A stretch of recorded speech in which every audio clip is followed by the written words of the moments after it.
I think it's a beautiful thing that you're still a student of the craft, and maybe that's probably why you still have this zest for musicianship, I think. Hey man, I do. I am a student, and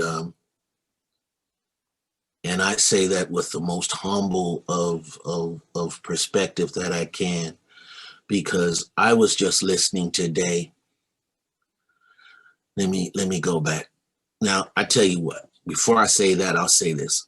I've been vibing on the group Blackpink from this whole Korean movement, right?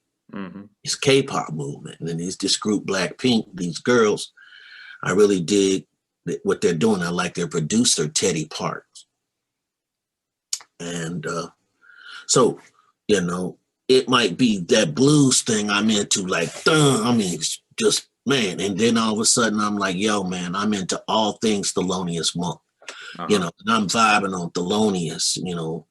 Or then it's like, yo, man, I'm on like Mad Lib.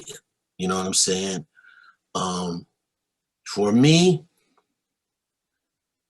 the beauty of music and the enjoyment is still like it was when I was a kid, when my mother made us get up on a Saturday morning and clean the house, wash boards, windows, and all of that. And we had a Cuba Telefunken record player, one of those console joints, and we would listen to Aretha, and we would listen to Walk on the Wild Side, and Chili Con Carne, Kenny Burrell, and then listen to Sergeant Pepper's Lonely Hearts Club Band, and then listen to People Are Strange, The Doors, and then listen to The Meters, all in the same day as we're cleaning up the house.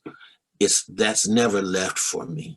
Hmm. So then I remember my brother brought home um, Aaron Copland uh, album. What was the name of that joint? Appalachian Spring. Okay, Rodeo. Fanfare for the Common Man. And I'm listening. I'm like, yeah. He's like, check this out. I'm like, yeah, yeah. So later on, I come and turn him on to Stravinsky, Rite of Spring. You know what I'm saying? Classical joint. So all of that is part of my DNA as a human loving music, and that's never going to go away. And so that search and that quest for me going further and deeper, if it meant me going to Chicago for 9 years and to just absorb that, that's what I'm going to do. I went out to California when I was a young head. When I first got out of high school, I wanted to absorb what was going on in the Bay Area. I did that.